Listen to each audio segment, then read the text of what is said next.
pour conclure tout ça, on a bien dit qu'il faut pas. On est en train on s'est arrêté. Je suis pas venu pour abolir, mais pour accomplir. Recule.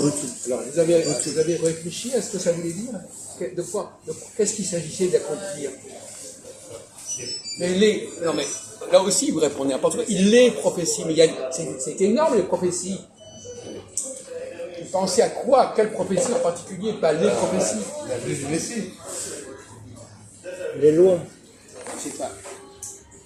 La venue du Messie, il n'est pas venu pour... Quelles sont les lois, quelles sont les vérités qu'il est venu réaliser, quelles sont les choses qui ont été annoncées et qu'il va réaliser? Parce que, paradoxalement, par exemple, il pourrait dire que c'est la Nouvelle Alliance. La Nouvelle Alliance, c'est quand même autre chose que la venue du Messie. C'est une formule concrète. La venue du Messie, c'est... Bon. Abraham, c'est pas Abraham. C'est pas les Messies. Le Sauveur. Le Sauveur, c'est Dieu. Le Messie, alors justement, à propos de ça, le Messie, il vient pour quoi faire? Il vient pour qui, le Messie?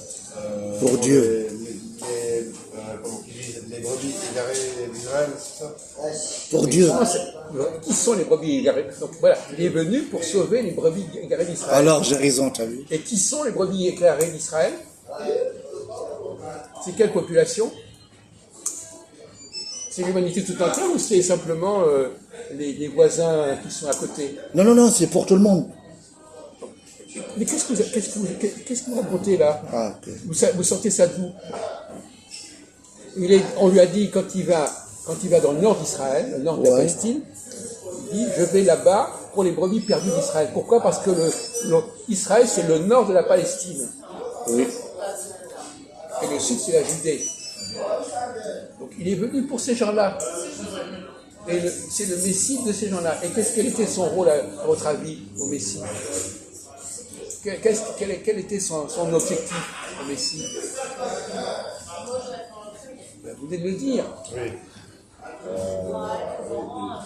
De les sauver.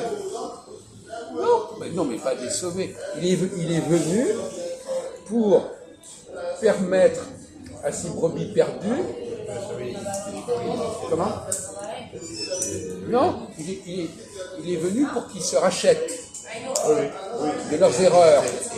Parce qu'ils avaient rompu avec les Juifs, et donc ils se sont mis à côté, en dehors.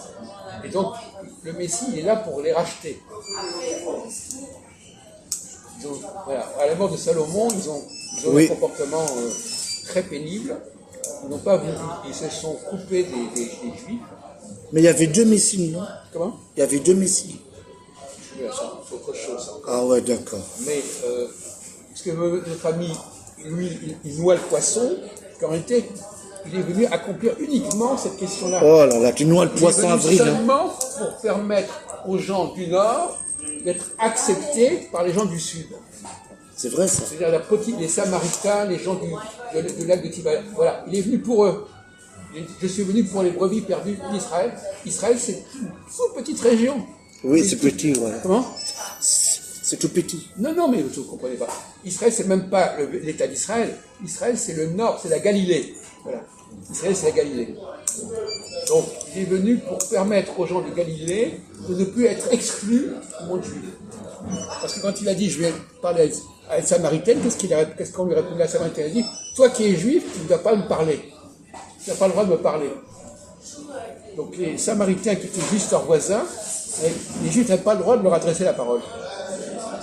Et le Messie, il est là pour justement qu'on arrête ça. Donc ça, c'est vrai que vous le mettiez dans votre tête. Il est venu pour accomplir l'idée qu'un jour ou